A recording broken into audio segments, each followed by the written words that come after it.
नमस्कार मित्रों, जैसा कि आपको विदित है कल 12 जनवरी है। 12 जनवरी को स्वामी विवेकानंद का जन्मदिन भी है जिसे हम युवा दिवस के रूप में मनाते हैं।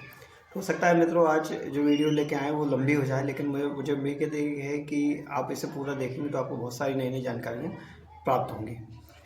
इसलिए वीडियो लंबी हो जाए लेकिन पूरी देखना, लेकिन आप लोगों के लिए महत्वपूर्ण है। कुछ अच्छी जानकारी आप लोगों तक निकल के आएंगी जो आप लोगों के लिए सबके लिए ज्ञानवर्धक रहेंगी और आपको लगेगा कि हाँ, आपने विवेकानंद जी के बारे में कुछ उनके जो जानते हैं उससे थोड़ा आगे जाएगा।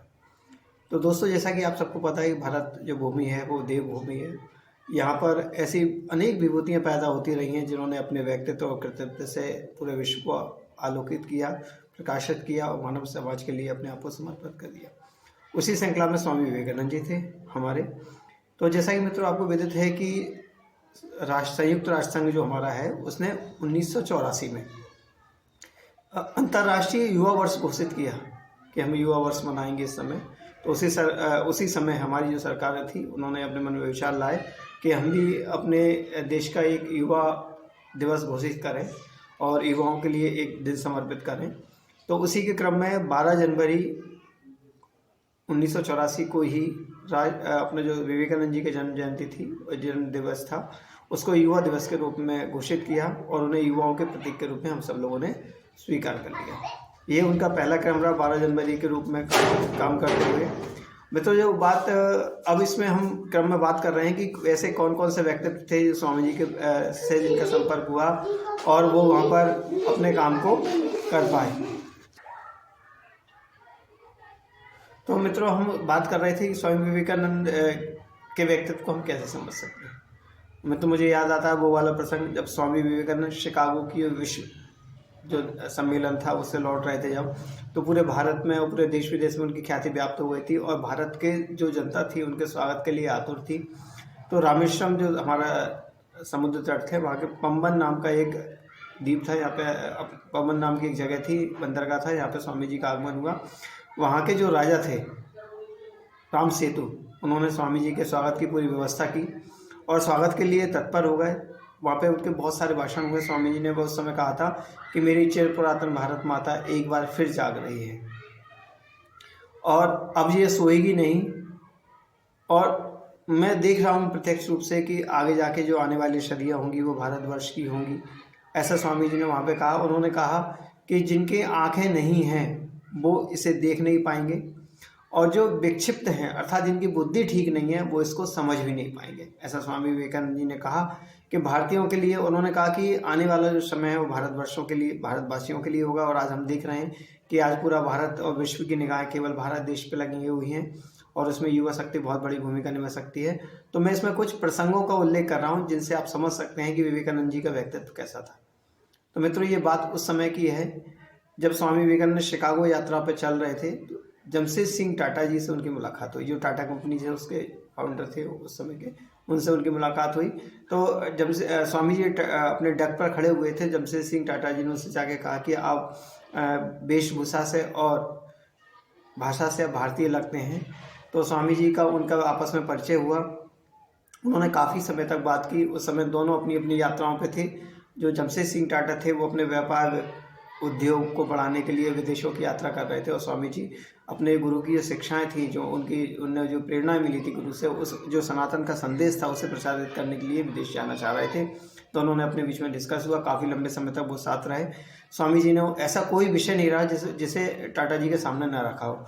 उनकी चाहे वो अर्थशास्त्र के मामले में हो, तकनीक के मामले में हो, शिक्षा के मामले में हो, उद्योगों के बारे में हो, खनिज के बारे में हो, अर्थशास्त्र के बारे में जानकारी, इतनी तमाम विषयों पर उन लोगों की आपस में चर्चा हुई। और जमशेद सिंह टाटा जी को विश्वास नहीं हुआ कि एक इतना कम उस समय स्वामी जी की उम्र 30 वर्ष थी और जमशेद सिंह टाटा जी लगभग 50 के प्लस थे, 50 से अधिक थे। तो उनको एक छोटे सा एक युवा अवस्था में व्यक्ति इतनी जानकारी रखता था, वो बड़े आश्चर्यचकित हुए और स्वामी जी की बुद्धिकता से बड़े प्रभावित हुए। तो उस समय जमशेद सिंह जो टाटा जी थे, उन्होंने जब वो भारत वापस लौटे तो उन्होंने बेंगलुरु में टाटा रिसर्च संस्थान की स्थापना की उन्होंने वहाँ पर लौट के। तो उस समय मैसूर के राजा थे, थोड़ी ज़मीन थोड़ी कम पड़ रही थी। लेकिन जब स्वामी जी को उन्होंने पत्र माध्यम से ज्ञात कराया कि स्वामी जी इस तरह की हमने तैयारियाँ कर ली हैं और थोड़ी जगह कम पड़ रही है, तो उस समय जो मैसूर के जो राजा थे, जो जब स्वामी जी परिव्राजक के रूप में पूरे भारत भ्रमण कर रहे थे, तो मैसूर के राजा भी उनसे प्रभावित थे। तो उन्होंने मैसूर के राजा को एक पत्र लिखा था, उन्होंने कहा था कि टाटा जी को ज़मीन दे दें। तो उस समय टाटा जी को वो ज़मीन मैसूर के राजा ने दे दी थी, ऐसा उल्लेख मिलता है मित्रों। आप सोचिए कि उस समय के बाद, टाटा के बाद, जब टाटा ने अपने, उस समय जब स्वामी जी और वो बात कर रहे थे, उन्होंने कहा कि हमारे देश में उद्योगों की आवश्यकता है, हमारे देश में बेरोजगारी बहुत है, गरीबी बहुत है, इसका सबका समाधान हो सकता है केवल रोजगार और उद्योग और कामों से। तो उस समय टाटा जी को जो प्रेरणा मिली, उससे टाटा इंडस्ट्रीज के रूप में आज हम जो देख रहे हैं वो आज हमें सामने दिखाई देती है। तो हम कह सकते हैं कि कहीं ना कहीं जमशेद सिंह टाटा जी की प्रेरणा के पीछे भी स्वामी विवेकानंद का योगदान रहा। और मित्रों, मैं ये बात इसलिए कह रहा हूँ कि टाटा इंडस्ट्रीज़ की जो पुस्तकालय है, वहाँ पर ये सारी जानकारियाँ सुरक्षित रखी गई हैं। उनके बीच जो संवाद हुआ उसका वर्णन वहाँ मिलता है, और वो सब वहाँ पर भी है। और मित्रों, मैं एक प्रसंग तो टाटा जी का हो गया, दूसरा प्रसंग में रोमरोला को मैं बीच में लाना चाहूँगा। रोमरोला ऐसे फ्रांसीसी विद्वान और दार्शनिक थे जो भारत नहीं आए। उन्होंने 3 महापुरुषों का जीवन परिचय लिखा। जब रविन्द्रनाथ टैगोर फ्रांस की यात्रा पे थे, तो उन्होंने उनसे पूछा कि आप हमें एक बात बताइए कि ऐसा मैं बिना भारत जाए भारत को जानना समझना चाहता हूँ, कैसे जानूँ। तो उस समय रविन्द्रनाथ टैगोर ने उनसे कहा कि आप अगर बिना भारत जाए भारत को जानना और समझना चाहते हैं तो आप स्वामी रामकृष्ण परमहंस के पुस्तकें हैं, उनका अध्ययन कीजिए। उन्होंने कहा कि जब भारतवर्ष की जो साधना है वो जब घनीभूत हुई कई वर्षों की, तो रामकृष्ण परमहंस का जन्म हुआ, आप उनको पढ़ें। तो उन्होंने कहा कि अगर मैं रामकृष्ण परमहंस को समझना चाहता हूँ या उनको पढ़ना चाहता हूँ तो मैं क्या करूँ। उन्होंने कहा फिर आप विवेकानंद का साहित्य का अध्ययन करो, विवेकानंद जी को समझें, क्योंकि दोनों अलग नहीं है। विवेकानंद में जो कुछ था वो सकारात्मक था, नकारात्मक उसमें कुछ भी नहीं था, सब भावनात्मक था। और इस तरह रविन्द्रनाथ टैगोर ने उनके बारे में बताया। रोमरोला उनके व्यक्तित्व से बड़े प्रभावित हुए। रोमरोला ने कहा कि स्वामी विवेकानंद वास्तव में ईश्वर के एक अंश थे, और वो जो करके गए उसे कोई नहीं समझ सकता। उनको इस बात का पूरा एहसास था। मित्रों, ये रोमरोला की कहानी भी, रोमरोला काफ़ी प्रभावित हुए हमारे। और मैं अब बात कर रहा हूँ सुभाष चंद्र बोस। सुभाष चंद्र बोस भी स्वामी विवेकानंद के व्यक्तित्व से बहुत प्रभावित हुए। जब स्वामी विवेकानंद के साहित्य जब सुभाष चंद्र बोस ने 15 वर्ष की उम्र में पढ़ा और उनके चिंतन को जाना और समझा, तो जो सुभाष जी के जीवन में जो भटकाव था वो समाप्त हुआ। उनको अपने जीवन का लक्ष्य मिल गया और उन्होंने वो सारे कार्य करना प्रारंभ कर दिया अपने 15 वर्ष की उम्र से ही, जो राष्ट्र और समाज के लिए बहुत आवश्यक थे। तो स्वामी विवेकानंद के साहित्य पर उन पर गहरा प्रभाव पड़ा, उनको एक मार्ग मिला और इससे वो देश की सेवा में लग गए। और इसमें एक चीज़ और जुड़ती है, सुभाष चंद्र बोस ने कहा है कि अगर आप स्वामी विवेकानंद को लेटे लेटे पढ़ रहे हैं तो कब उठ जाएंगे आपको पता भी नहीं चलेगा, बैठ जाएंगे। और अगर उन्हें बैठे बैठे पढ़ रहे हैं तो कब खड़े हो जाएंगे ये भी पता नहीं चलेगा। अगर आप स्वामी जी को खड़े खड़े पढ़ रहे हैं तो कब चलने लगेंगे और वो सब काम करने लगेंगे जो आप करना चाहते हैं। ऐसा विवेकानंद जी का व्यक्तित्व था। सुभाष चंद्र बोस ने कहा था अगर आज के समय में स्वामी विवेकानंद होते तो वास्तव में वो मेरे गुरु होते, मैं उनका शिष्य होता। और राम और कृष्ण परमहंस और स्वामी विवेकानंद से जो मुझे मिला है मैं उसे कभी नहीं भूल सकता, जीवन भर में उसे याद रखूँगा। ये सुभाष चंद्र बोस के विचार थे हमारे विवेकानंद जी के बारे में। मित्रों, मैं अब एक चीज़ और बता दूं कि अब हम बात कर रहे हैं महात्मा गांधी के बारे में।